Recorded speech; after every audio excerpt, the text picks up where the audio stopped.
So good day mga boss, welcome sa aking Kyoto Tricks. So meron tayo itong Toyota Avalon, unit na to. Bali, ang problema nito ay hard starting itong unit. So try natin crank. Yan. Hindi gumagalaw yung RPM. Isa pa. Ayan, wala. Check ko muna kung may fuel na lalabas dito. So tagalin ko muna itong hose na to galing sa tangke. Dahil sa fuel tank. Ito, paputang injector to. Ito linya na to. So ngayon check natin itong fuel gauge na to. Fuel pressure gauge. Kung may pressure. So naka switch on. So crank pati natin yan. Crank ko. Walang pressure.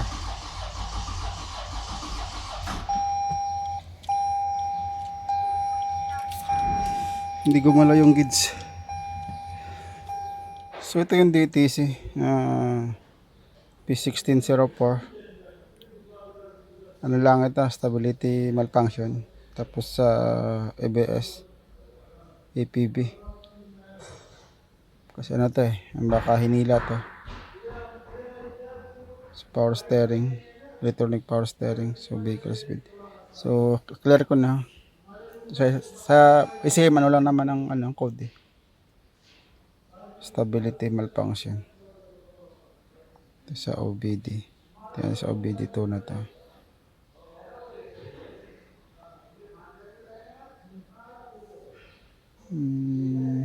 Grateful code.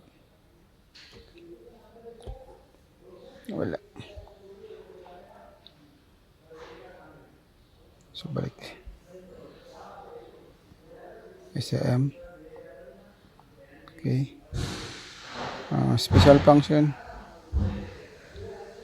Try natin i-command yung acquisition test. Wala dun sa special function. Ating i-command yung fuel pump. Ito sa control pump. Ito tayo. No monitoring. Low. So bali ito. So tanggal na yung takip. So tanggal ko na rin yung tubo. Ito. Tinatin ko mayroong fuel na lalabas dyan pag kinuman ko rito sa scanner. Low. Wala. Walang ugong. High. Wala. Walang response ang fuel. Walang mali ako. Hindi pala to. Ito pala yung alisin natin.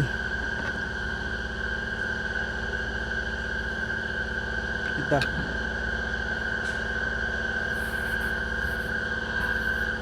Ibig sabihin walang response yung motor. Baka motor ang problema nito. O baka wiring. Yan.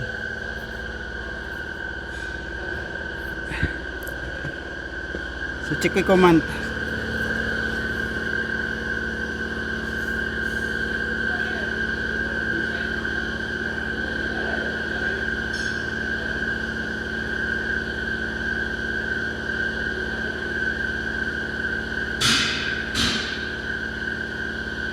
Ano naman yun?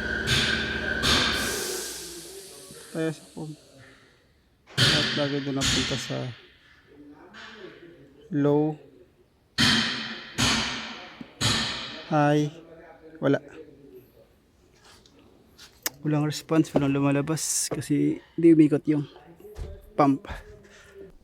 So ito yung sitwasyon nito, ano. So check ko tong linya kasi hindi ko siya ma-check kasi naka 3 piece yung motor. So hindi ko alam kung kayang i-check sa test light. Lagyan ng kung may supply pa equipment dito sa scanner. So try na natin tingnan yung resistance nito kung mayroon, para malaman natin kung hindi putol yung linya. So yan, mayroong 20.7 ohms, ano. Tingnan natin kung yan 20, pareho din. So 20.7, ito 7.5 kabilang side.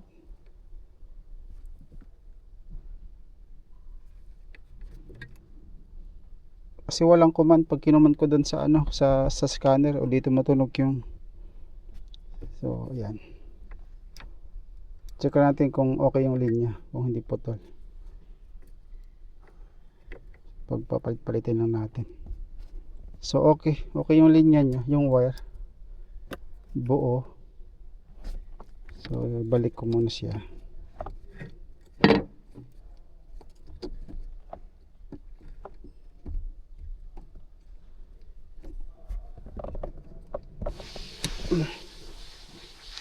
So parang may module pa to. So check ko muna yung fuse. So ito, natin buksan yung fuse cover. Check natin yung fuse.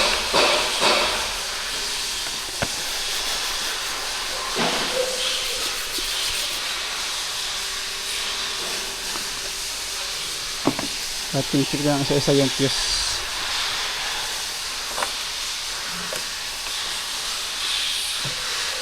Ingay.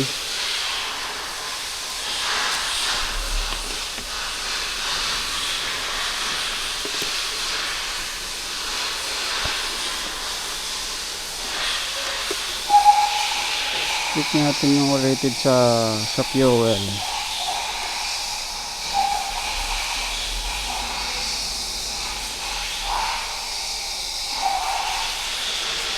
Ano ito? FI main.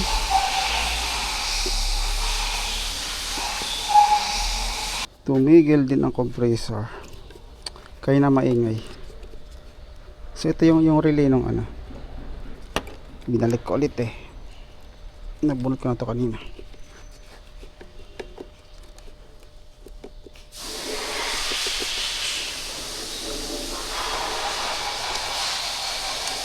Ito yung relay ng EFI number 2. So check natin sa supply.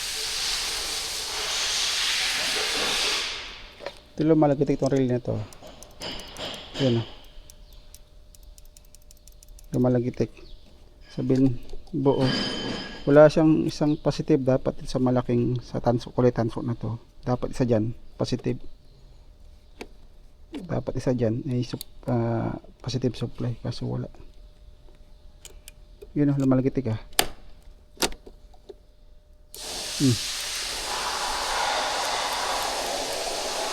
lumalagitik.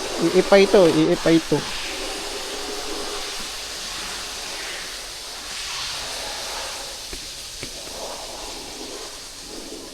EFI number 2. 1, 2, 3, 4, 5, 6, 7, 8. Pang 8.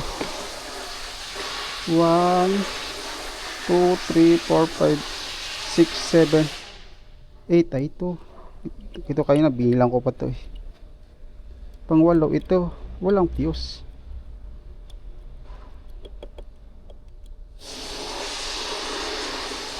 Walang fuse. Tayo dyan. Ano ba ang fuse nito? Ano ba yung kasunod niya? Bakit walang fuse yan? Nasa horn. Kasunod na injector. ito. Hanap muna ako ng fuse niyan. Lagyan natin ng fuse. 20 amperes. So ngayon check muna natin. Ako sa lagyan ng fuse. So, check ko muna yung continuity dito sa fuse na to. Kung yun nga para dito sa relay.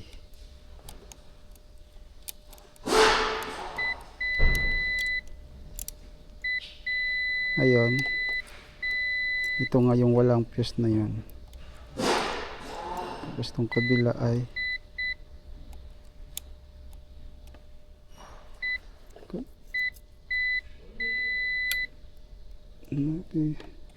okay.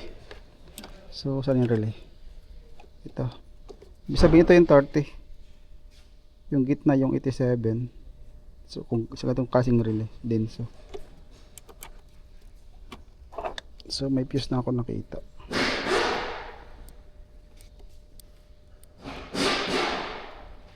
Okay. Yan. Naiiba siya, nakaangat. So ngayon check natin yung sa fuel pump sa command. So tinanggal ko yung tinanggal ko yung socket ulit. So lagyan ko siya ng multimeter. Tingnan natin. Kanina nakaset to sa ohms. Tingnan natin kung ano yung mababasa niya.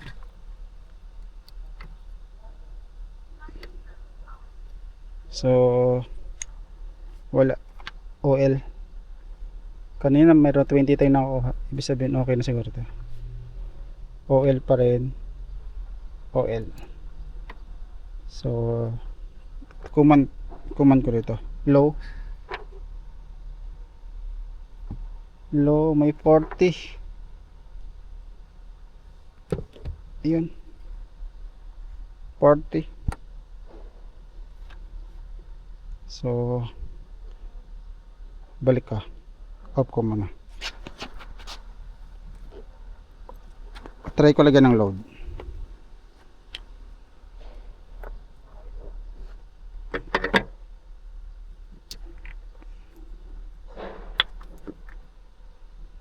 Pwede na siguro ito.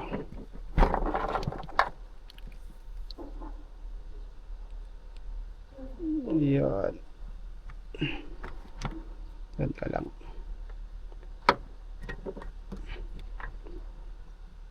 Matalagyan ng load kahit saang butas. Kasi 3 phase naman yan. Try natin kung iilaw yung bumbilya.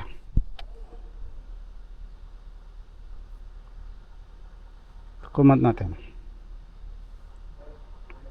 Tingnan kung ilaw yung bumbilya. Hello? Ayun.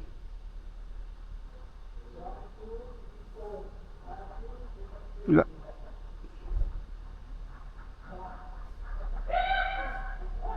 Yes, meron na. Nawala. Nangyari. Kaya na umilaw. Kabilang side tayo. Baka nasira na yung module. Kasi naka 3 piece tayo.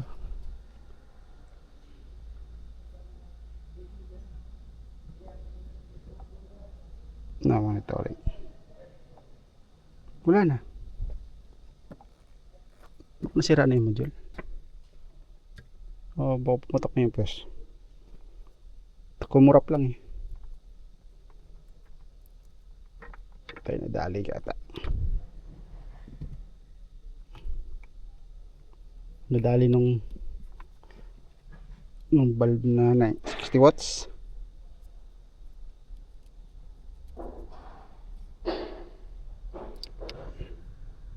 Tayo natin dito.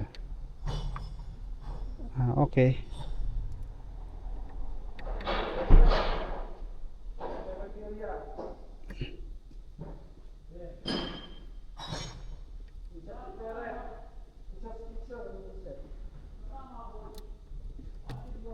Nangyari.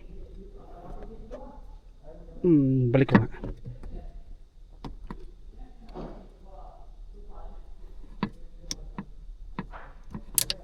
Ang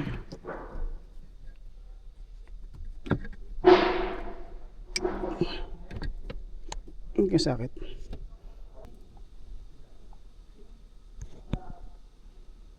No monitoring. Hindi ko tutunog yung ano. Yung pump. Wala. So back. Feed fault code.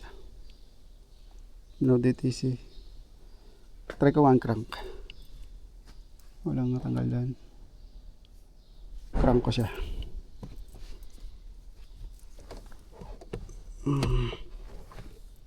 Try ko to.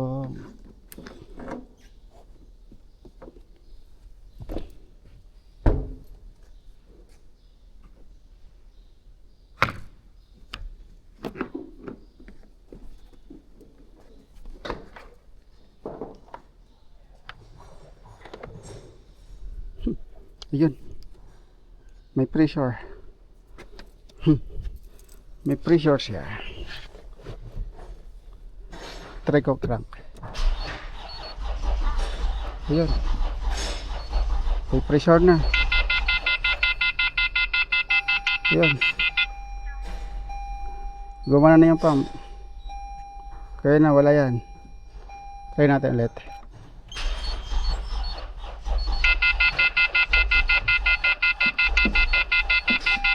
Mahina yung battery ko. Nagpalit na ako ng battery. Naka series na naka jumper. So yan. So ito yung pressure. 90. Crank natin.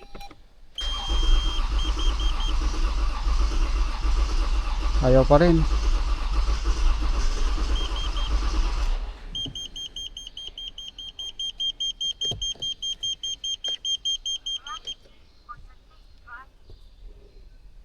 So ayaw pa rin. Pero may pressure na.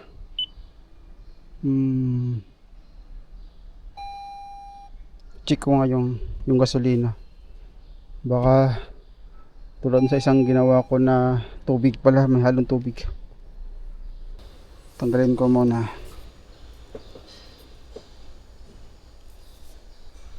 Baka may halong tubig to. Nako, tubig nga. Tubig nga oh. Yan oh. Tubig na naman. Ano ba yan? Kukuha akong bote. Sin natin ta. Ayan, tubig talaga. Ano naman yan?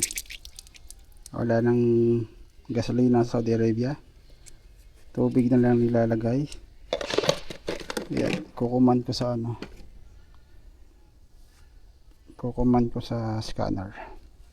So, no monitoring low. Ayan.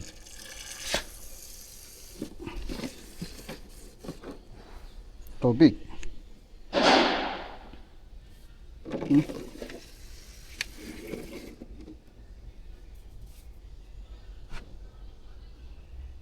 Low ko na yan. Oh. Tubig.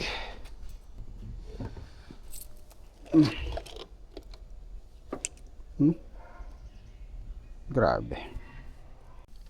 So, bali ito yung laman ng tangke. Nasa gitna ng 1/4 saka 1/2. So, yan. Medyo marami-rami ang makukuhaan to.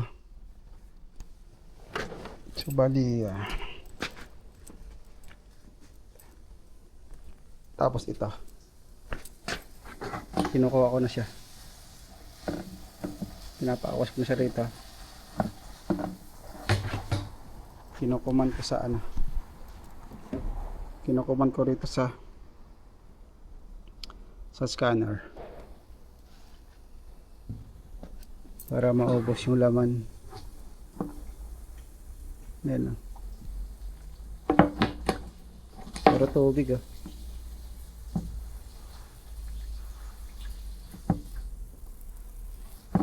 May gasolina na siya. Ito yung tubig eh. Ito yung gasolina na to. Pero may halo pa rin tubig dyan. Kasi nasa ibaba ang tubig na yan eh. Lulutang yung gasolina. Plantayan natin na maubos yung laman ng tangke. So ito, halos kalahati lang. Halos kalahati lang palang laman na yan. So okay na. Yan ang laman. So ito, magbabaklas tayo. Tatanggal tayo ng fuel pump kasi maglilimas tayo. Galing ko lang itong sakit niya.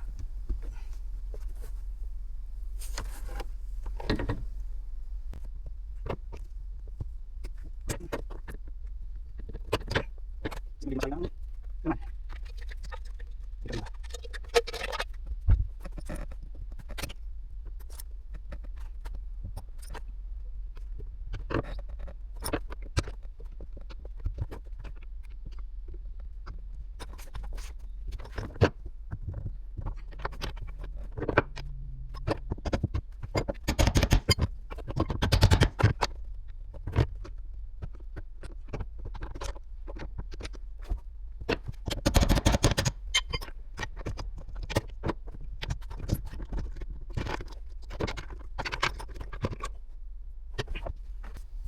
So ito pala yung tubig. Pakita ko sa inyo.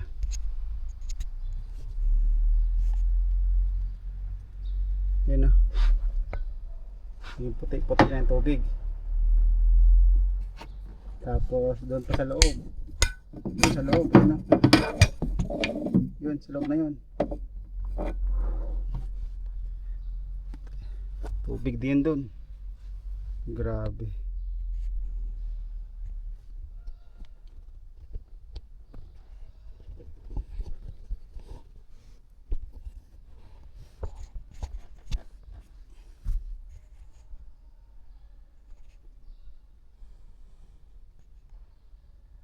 So ayan, gamit tong foam ating linisin, ating limasin to.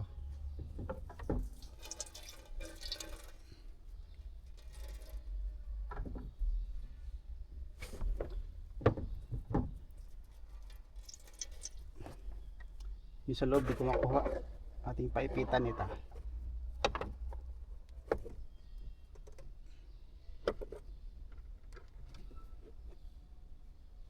Sa loob.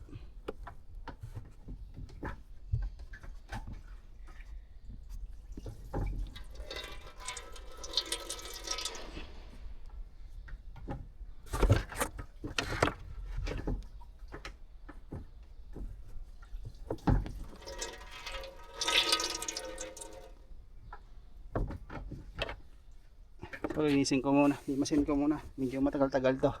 Pangalawang kuha ko na yan, pangalawang linis ko na yan. Yan, tubig sa baba. Dito taas gasolina, sa baba yung tubig. Yan. So, ang tangke okay na. So, yan nga nung nakabukas tong tangke na to. Sa baba, wala na rin sa loob. So, hapon na. So, bukas ko na ito itutuloy. So, kaya ko lang bukas yan para matayo siya. So, uwian na. So, bali ito update. So, iniwanan ko to kahapon. So, magdamag siyang nakabukas to. So, ngayong umaga okay na. Tayo na yung tubig. So, bali ito gasolina na lang yan. Pero ang tubig na wala na. Pero sa loob na yun. Sa side na yun.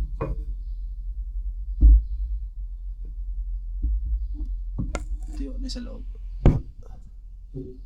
Wala na siyang tubig. So okay, ibabalik ko na yung fuel pump, saka lagyan ng panibagong gasolina, saka paanda rin.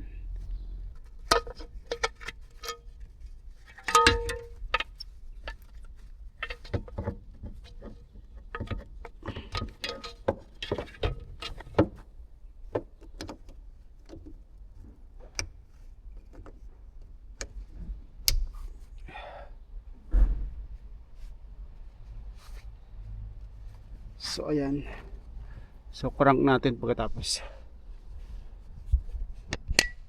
So crank natin yung unit para tingnan natin kung under. So try natin pa-under rin. Pero ano lang ito, malamang long cranking ito. Tapos palyado. Kasi may mga tubig pa doon sa common rail o sa linya ng sa tubo ng sa injector. O sa spark plug. So pero under to. Kaso nga long cranking siya.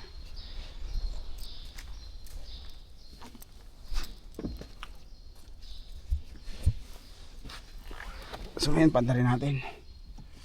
Long cranking lang to.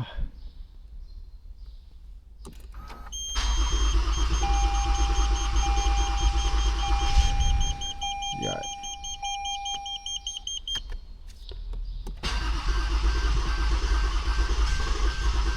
Under to. Under ka.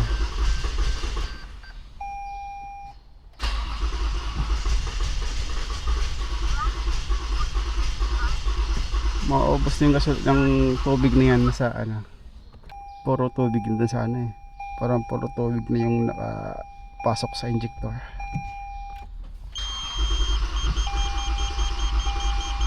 Kaya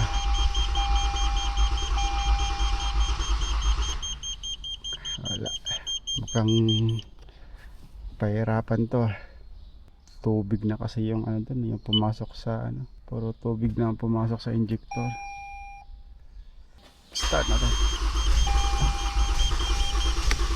Under to.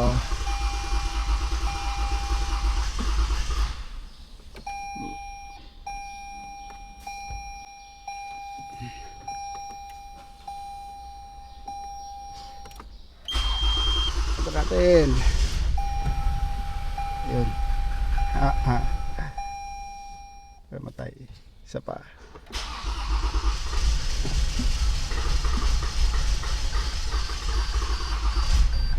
Yun. Andar to.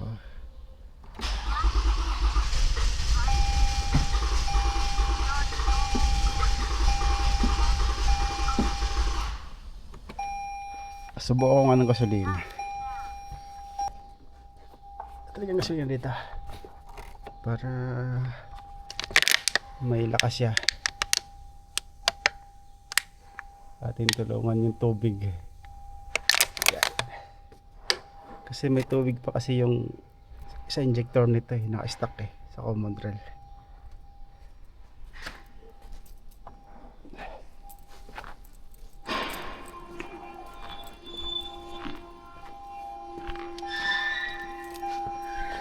Start natin ulit.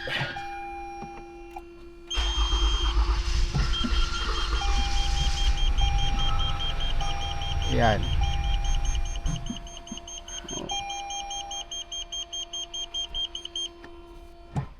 Isa pa.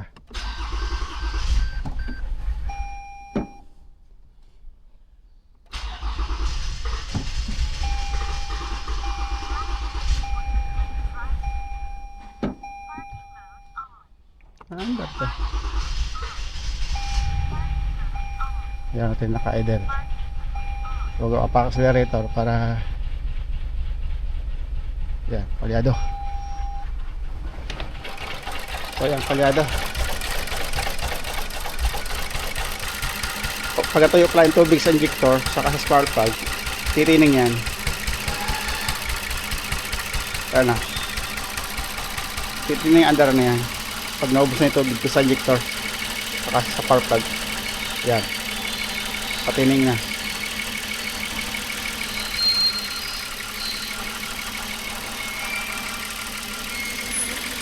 Hindi ko alam kung sinadyang lagyan ng tubig to o talagang kasi tinanggal nila yung ano, yung fuse nung sa fuel pump eh. Ibig sabihin, doda ko sinadyang ano, sadyang lagyan ng tubig.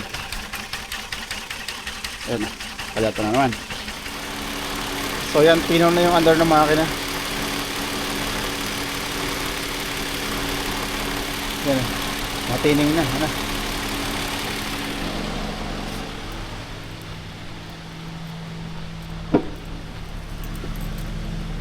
So So meron lang nag-iilawan siya sa cluster panel. Kailangan natin i-clear to. Saka yung steering matigas eh. I-clear lang siguro to. Ito yung mga DTC nya, yung code eh. P1603 engine stall story. Yan ah. Yan palyado, pumalya. Hindi pa siya totaling tuyo yung mga yung mga yung mga tubig na nasa injector ng halo sa gasolina. Ito yung mga code nya. So i-clear ko lang ito para wala na yung airbag, steering, engine light, traction. Clear na lang itong DTC na to para kasi pagtanggalan yung so wala nang DTC pero may ilaw pa rin doon. Wala nang engine light pero brake system na tayo, smart detection na lang tayo para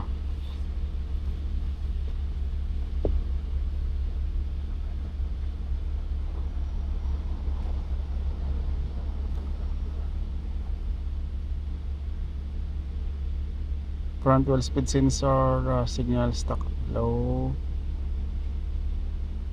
right front wheel speed sensor, right and rear, right and left front sa equals EPS, equals speed signal, occupant classification system function. Ano lang ito, clear ko lang DTC na to. So yung kanina yung ABS power steering saka sa airbag. So nung tinakbo ko siya, pinatakbo ko na to eh. Nung pinatakbo ko, okay na, nawala na yung ABS. Sa yung airbag nawala na ng nawala din ng kanya. Nung pinatakbo ko.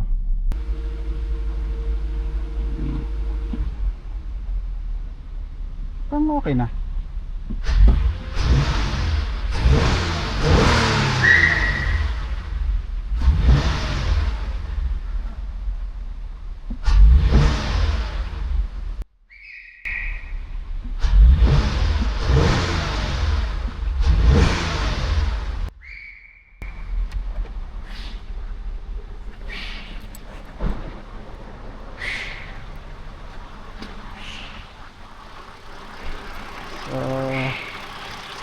So okay na, matining na.